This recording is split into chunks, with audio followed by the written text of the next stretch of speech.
Hello everyone, welcome back. I have compiled the results of the vote. Some of you will be happy, some of you will be disappointed, but I think there was one way in the lead, which is the one I'm gonna do, and I'll do first. But then there was kind of a close second and third, which the close second and third were people put Priscilla Presley and Presley, so I wasn't sure if they wanted the Child Bride book or the Lisa Marie Presley one, so I kind of just used my judgment on those because I couldn't tell which one they wanted. So anyways, number one, excuse this hideous face once again, but overwhelmingly this book, Chaos by Tom O'Neill, was the winner. And then there were two very close for second place, which was the Jackie Kennedy book, which, if you recall, if you watched the finale of Jack and Lamb, got a little taste of the flavor of that book. It's pretty spicy. But I think that one, it's very long, but it doesn't, you could read just a chapter here and there and it would not be, you don't have to read the whole book in order. In other words, it's just kind of, each chapter is its own little thing. So maybe I could do a chapter here, a chapter there, that sprinkled in with this for those of you that are not excited about this. With that being said, I do want you to give this book a chance. Yes, we all know that the Manson murders were grisly and horrific, but this book isn't exactly about that. It really isn't. It's not about the blood and gore. In fact, I'm going to skip over large chunks of the book. So I encourage you all to go get a copy of this book. It is an excellent book. It's horrifying, but it's excellent.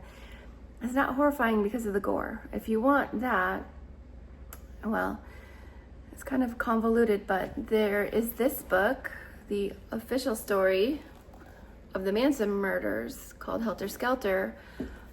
But in Chaos, the author, well, I don't want to spoil too much, but he kind of debunks the official narrative of the Manson murders, which are put into the book Helter Skelter.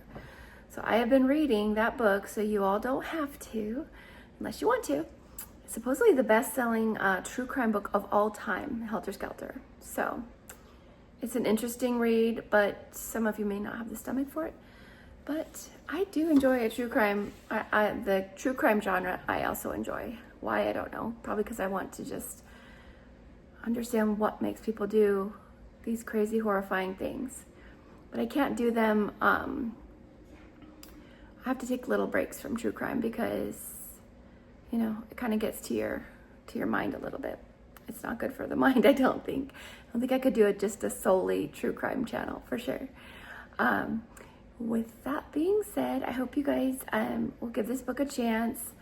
It's really, if you like the Kennedy stuff, which as you know I do, it really ties into that whole decade, the craziness of the 60s, the assassinations, the hippies, the drug culture, the Cold War stuff, the CIA stuff.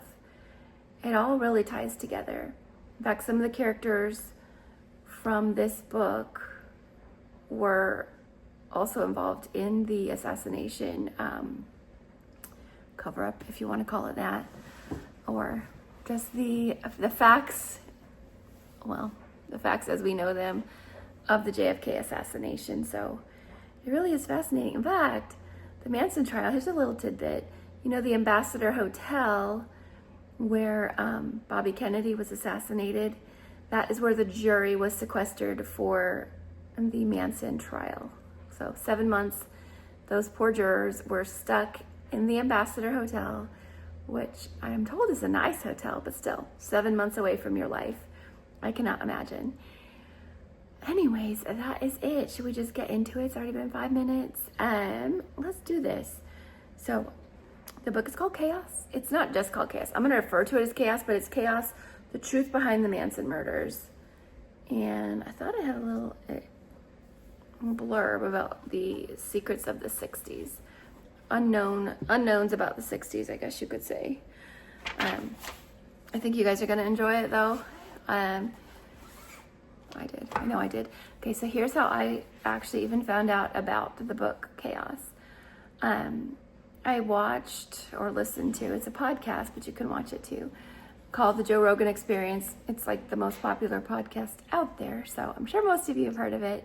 But there was an episode, I'm going to put the number of it here, with Tom O'Neill talking about his book Chaos and about how he had been assigned the Manson, like a journalistic piece on the Manson murders.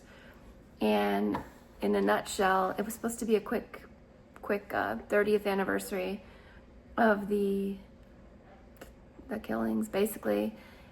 So basically, he was given an article to write, but it turned into a 20-year obsession with the Manson case, and he discovered some very fascinating things. I highly recommend you go listen to the Joe Rogan podcast with Tom O'Neill as well if you are interested in this, because like I said, it is fascinating. And I think you guys will enjoy it. It will send you down rabbit holes you never even knew were possible, which is what happened to Tom O'Neill.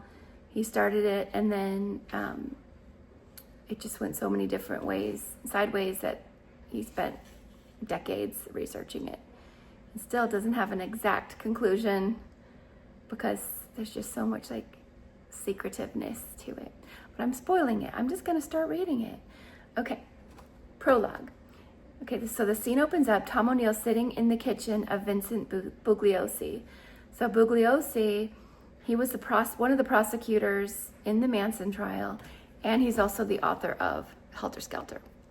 So he's in the kitchen of Bugliosi. This was in 2006, February 2006. So it says, Vincent Bugliosi was on another tirade. Nothing could be worse than accusing a prosecutor of doing what you're implying I did in this case. It's defamatory. The interview had gone on for 6 hours that day, with him doing most of the talking. He read from notes as if he was delivering an opening statement in court, and made his wife stand as a witness, while at the same time recording the interview. He made his kitchen into a courtroom because that's where he was in his element.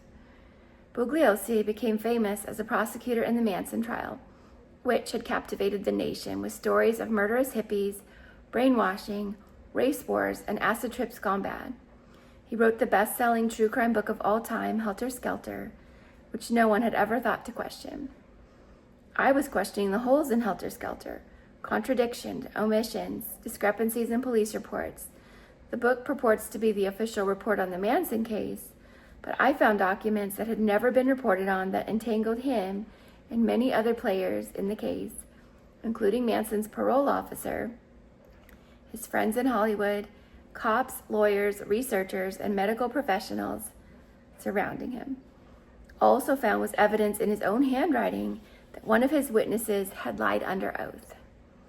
At this point, I'd been reporting on this case for 7 years, interviewed over 1,000 people, and my family had become worried about my sanity. I discovered things about the case that reeked of cover-up, that implicated police departments, the courts, and a 3-letter alphabet agency that starts with a C. I was hoping to get Bugliosi to admit to any wrongdoing so I could start to unravel the mystery, in hopes that I could get my life back, or at least be assured that I'd done all I could to get to the bottom of things.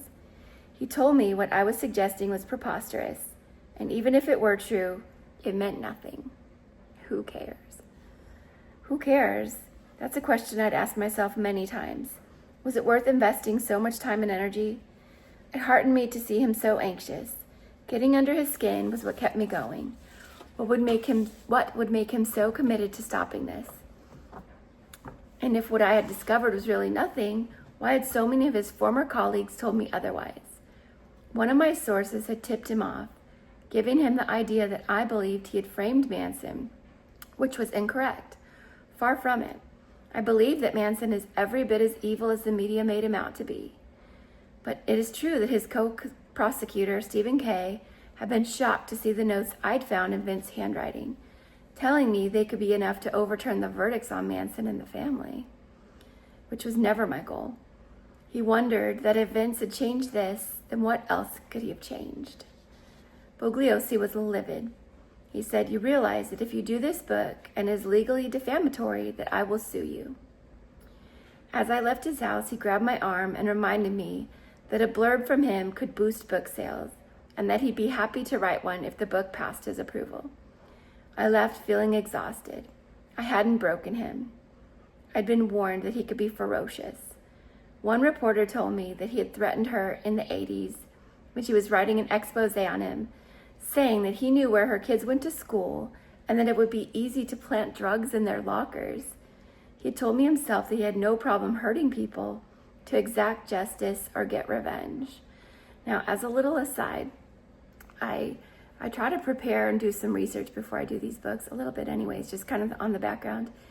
And I saw an interview with Tom O'Neill saying that Bugliosi, long before the Manson trial, he thought that his wife was having an affair with a milkman and made this guy's life hell and his family's, and actually not kidnapped, but picked up one of his kids from school, this milkman, and taken him toy shopping and stuff and dropped him off at their house see, hey, I can get to your kids. Crazy stuff. I guess Bugliosi allegedly was not a very good guy. And he kind of hypothesized that that's maybe why he was chosen to do this case, because he could be blackmailed and pretty much made to do whatever. So I found that an interesting interview as well. I'll see if I can find it and put it in the show notes, a link to it. So when I arrived home, he had already left me a message wanting to follow up. I called him back and we talked for a few more hours. The next day we had another conversation, then another, then another. When he saw that I would not back down, he only got angrier and more frustrated. He threatened me and my publishers, demanded an apology, and told me I was treading in dangerous waters and that he'd be cross-examining me on the witness stand. Thankfully, that never happened. The last time I saw him was in the Santa Monica Library, where he'd been giving a talk. He died in 2015. Now most of the people that have the story are dead, including Manson himself. Questions that I had then have continued to consume me for almost 20 years, but I am certain of one thing. Much of what we accept as fact is fiction. So that is the prologue. I guess I failed to mention that I always feel like everyone knows about the Manson murders. Well, it's not even, so some people call them the Tate LaBianca murders, but there was a famous actress, Sharon Tate, beautiful, young, pregnant. She and some friends of hers were the victims of night one of this kind of killing spree, I guess. And then the next night they went out and they killed a couple, kind of a random couple, but that's pretty much, so they're the LaBiancas, the couple are the LaBiancas. And Sharon Tate, she was the most famous one, so they call it the Tate LaBianca murders, but there were several people at her house, 5 actually, that got murdered that night. In case you didn't know the background of that, but I'm pretty sure most of you do. Mostly it's the crime of it's such a high profile crime. All right, let's do chapter 1. It's called The Crime of the Century. 2 decades overdue. So Tom O'Neill's describing the day after his 40th birthday. He's talking about his history as he drove a carriage in Central Park. He's a freelance writer now in Venice Beach in California, writing full-time. He got a phone call from his former editor, now at Premiere Magazine, with an assignment about the 30th anniversary of the Manson murders and how she wanted him to do a piece on the aftershocks in Hollywood. So 30 years later, they were still feeling the aftershocks. And why he and his crimes hadn't faded from the public memory. He almost said no, mainly because he was everywhere, meaning Manson. And it seemed that everything that needed to be said about it had already been said. But he needed the job, and it was something a little different than the usual. Interviewing celebrities in their homes, he thought would be some easy money. It obviously was not.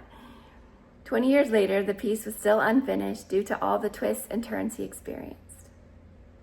A picture puzzle.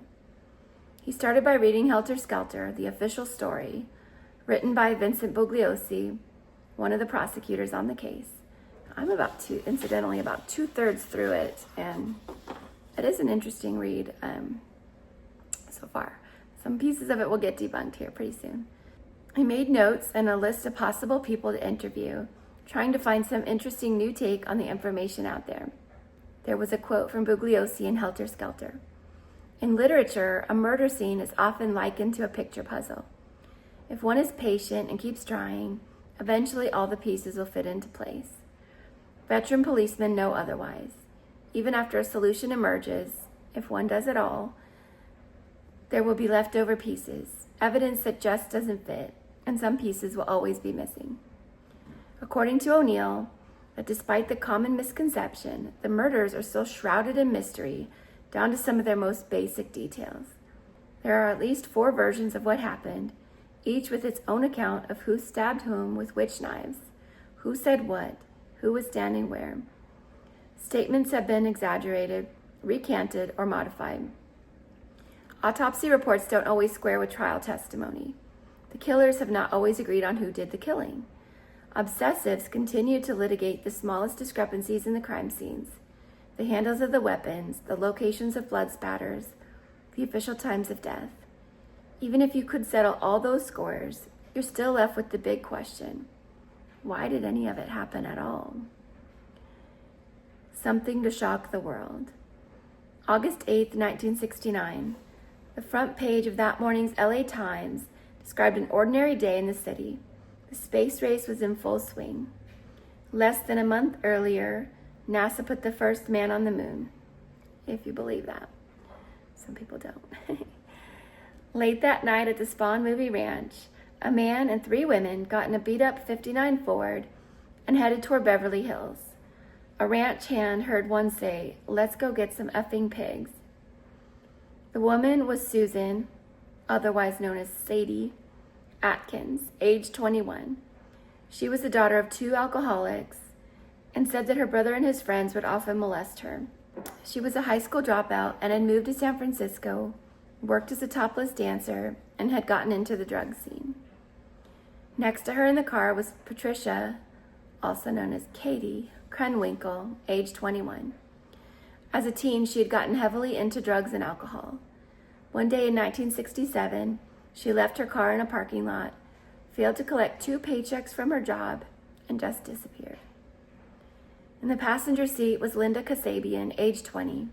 She had dropped out of high school to get married, but it only lasted 6 months. By the spring of 1968, she had been busted for narcotics, remarried, had a child, and moved to LA. At the wheel was Charles, also known as Tex Watson, age 23. Gosh, they're so young. They're so young. He started out as an all-American kid, then went to college, started using drugs, dropped out, and moved to California. One day, he picked up a hitchhiker who turned out to be Dennis Wilson of the Beach Boys, a chance occurrence that changed both of their lives forever. And incidentally, Wilson also ended up later picking up 2 women hitchhikers that were in the family. That is interesting. Interesting to me, I guess. Maybe after this whole thing, people stop hitchhiking. I could never fathom hitchhiking myself, but apparently it's pretty commonplace in the 60s. All 4 were dressed in black, and none had a history of violence. They were all part of a hippie commune, living in a place called Spawn Ranch that had once been a movie set. Their leader was Charles Manson, and he had instructed them to take that trip. They arrived at the home on Cielo Drive, the home of actress Sharon Tate and her husband, the filmmaker Roman Polanski. He was in London that night. The home was located in Benedict Canyon and was isolated, invisible from the street. On their arrival, Tex Watson cut the phone lines. He'd been there before and knew where to find them. There was an electric gate, but the 4 climbed around it. They were all carrying knives, and Watson also had a revolver. Kasabian stayed back to keep watch. So what follows is a brief description of the events. I'll try to cut out some of the more gruesome bits. At the top of the driveway, 18-year-old Stephen Parent was about to leave after a visit with the groundskeeper. His window was down, preparing to hit the gate button to exit the property. He was quickly killed by Tex Watson. No one in the canyon heard the shots. Talk about terrible timing and being in the wrong place at the wrong time. This poor 18-year-old kid, he was just there visiting the groundskeeper, trying to sell him a clock, I believe. And yeah, he just ran into these evil, evil people, and that was it. The three moved to the house, and Tex entered through a window, then came to the door and let the others in. They found Wojtek Frykowski asleep on the couch with an American flag draped over it. He awoke, confused, and asked Tex what they were doing. He famously said, "I'm the devil, and I'm here to do the devil's business." He was beaten and tied up. Susan Atkins explored the house, seeing Abigail Folger in one bedroom and Jay Sebring and a very pregnant Sharon Tate in another. Everyone was brought back to the front of the house at knife point, forcing them to lay on their stomachs. When Sebring attempted to protect Tate, he was killed. Frykowski managed to free his hands and attempted to disarm Atkins, which he did. He then tried to run out the door, but was stopped by Tex's revolver, not only with shots, but also by having his head beaten with it, so hard that the handle grip broke. While that was going on, Abigail Folger was able to get untied and ran for her life. She was able to make it outside before they got to her and took her down. When they were done there, somehow Frykowski managed to try stumbling away, but they took him down for good at that point. All this time, Susan Atkins had been sitting with Sharon Tate. Tex returned and ordered her to take Sharon out. She then wrote the word pig on the door in her blood. They returned back to the ranch and slept. The scene was so horrifying that it shook something loose in the nation's psyche. Newspaper accounts inferred that there was something more sordid to these slayings, something occult, supernatural, having overtones of a weird religious rite. Roman Polanski's film seemed to be proudly occultist, and the public tried to make sense of it all. I don't know how you do make sense of something so beyond awful. It wasn't over. The next night, the same group, along with three others, Stephen, also known as Clem Grogan, age 18, 19-year-old Leslie Van Houten, and their leader, 34-year-old Charles Manson. So he was quite a bit older than them. After 3 hours of driving around looking for more victims, Charlie settled on a house on Waverly Drive. He had no idea who lived there. He broke in alone while the others waited in the car. He tied them up and then returned to the car, commanding Watson, Krenwinkel, and Van Houten to be the executioners. They only had buck knives, but it was enough to finish the job. Just like at the other scene, words were spelled out in blood on the walls and refrigerator door. Helter Skelter, which they spelled wrong, death to pigs, and the word rise. Almost dead inside. The country was immersed in these events. The motive, the manhunt, the 9-month-long trial. I read that it was 7 months long, so I'm not sure if they're counting the penalty phase in that. Either way, it was a long trial. There had been no suspects in the cases for 4 months after they happened, and for quite a while they weren't even linked together. As days turned into weeks and weeks into months, 2 separate teams of detectives, one assigned to Tate, the other LaBianca, failed to share information, believing the crimes unconnected. As they lost valuable time pursuing false leads, doubt and ridicule followed them in the press. For almost 4 months, the police would say they had no real idea who had committed some of the most appalling murders in the history of the country. Joan Didion famously stated that the 60s ended abruptly on August 9th, 1969. But that's not quite right. It wasn't until December 1st, 1969, when the police announced the crimes had been solved and the country got its first look at the killers. That was the last gasp of 60s idealism. I know it's kind of funny, but I'm like, okay, it's December of 1969. Technically, the 60s are over, regardless of what else is going on. But I get it. The vibe of the 60s was pretty much killed the whole hippie, free love, do whatever you want kind of mentality. Innocence was lost. I think that's maybe what she meant. There was a press conference that day. The chief of police announced that there were warrants out for the perpetrators, and to everyone's astonishment, that the Tate and LaBianca murders were connected. Not only that, but the suspects may have been responsible for a number of other unsolved homicides. I can give you guys a list of those if you're interested. It is a pretty long list. At that time, Manson and Atkins were already in custody. Manson had been apprehended for auto theft, and Atkins was in jail for an unrelated murder. While she was in jail, she bragged about her part in the Tate murders. This is what broke the cases wide open. The press had a field day. The family's faces were splashed across all the papers and TV screens. People were shocked to see the faces of innocent-looking hippies. They talked like hippies too. They lived in roaming communes, believed that hallucinogens strengthened the spirit and expanded the mind. They gave birth naturally and raised their children together in simplicity. In other ways, their philosophy verged on theological. Time did not exist. There was no good, no bad, and no death. All human beings were God and the devil at the same time, and all part of one another. In fact, everything in the universe was unified, one with itself. The family's moral code, if you could call it that, was often contradictory. While it was wrong to kill animals, even the snakes and spiders in their bunkhouses had to be carefully spared. It was fine to kill people, because human life was inherently valueless. If anything, death was something to be embraced, because it exposed your soul to the oneness of the universe. Where had these beliefs come from? The murderers had been raised and educated in solid, conventional American communities, but no one wanted to claim them. I think that's probably the scariest part of all this. Like, these were just, pretty normal kids. It's like, how did they fall into this craziness? I think that's what shocked a lot of people. They were worried that this could happen to their kids, The promise of the hippie movement had been its willingness to forego cherished institutions in favor of the new and untested. After the Tate murders, it seemed that hippies and freaks were more than just a sideshow. They could really undermine the status quo. Their promiscuity had always earned finger wagging. Parents were worried that their kids would drop out, become hippies, and never get decent jobs. Everyone hitchhiked.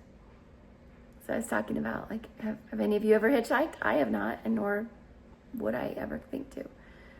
The consensus from the straight world was that hippies were mostly harmless, but you didn't want to be one. Violence attributed to hippies was uncommon, and none was so systematic, premeditated, and horrifying as the crimes committed by the Manson family. By some estimates, as many as 33 people may have been killed simply because one man ordered it. This was something altogether different. A piece in Time magazine from that time questioned the parallels between hippies and violence. The magazine warned that criminals and psychotics blossomed as easily as innocents and pacifists did in the movement's invitation to freedom. How, they asked, could children who had dropped out for the sake of kindness and caring, love and beauty, be convinced to kill? The sociologist Louis Jablonski argued that many hippies were lonely, alienated people. Even when they act as if they love, they can be totally devoid of true compassion. That is the reason why they can kill so matter-of-factly. Many hippies are socially almost dead inside. Some require massive emotions to feel anything at all. Thrill-seeking. The mechanical boy. Charles Manson was the epitome of a thrill-seeker. He was a 35-year-old ex-con with roughly half of his life spent in institutions. He had ensnared the lives and minds of his followers, mainly young women, numbering between 2 to 3 dozen. The majority of the family members had been under his spell for less than 2 years, some much less. Yet all of them would do anything Manson asked, without question, including slaughtering complete strangers. He had convolted extreme compliance. But how? That's what this book gets into. It's not acts that they did. It's the how and why seemingly normal teenagers could turn to this crazy life of violence and subservience to a madman, basically. He was an unlikely candidate for a charismatic leader. Born in Cincinnati to a 16-year-old mother and a father he had never met, he'd known no privilege, but mostly suffering. Few would be naturally inclined to look up to him, and literally not many could. He was only 5'6". Manson spent his earliest years in neglect. When he was a baby, his mother was in prison for several years for robbery. He was 8 years old when she got out, moving from place to place with various men and being arrested again for grand larceny. She ended up marrying a man in 43. At that point, Manson was already proficient at shoplifting at this time and skipping school. He's 8 years old, you guys, 8 years old. I also heard that he set his school on fire when he was 9 years old. So he did not have a good start in life, to say the least. His mother looked for a foster home for him, but there was not one available. He was made a ward of the state and sent to a Catholic school for delinquents in Indiana. He ran away back to his mother, but she returned him. So his own mother didn't even want him. It's very sad. Not that I have any, I'm not trying to excuse anything that he did, for sure. But he definitely had a crazy start in life. And I think it's okay to, feel for that little 8-year-old boy that had no stability in his life. According to Tex Watson, Manson had a hatred for women as mothers, probably due to his feelings about his own mother.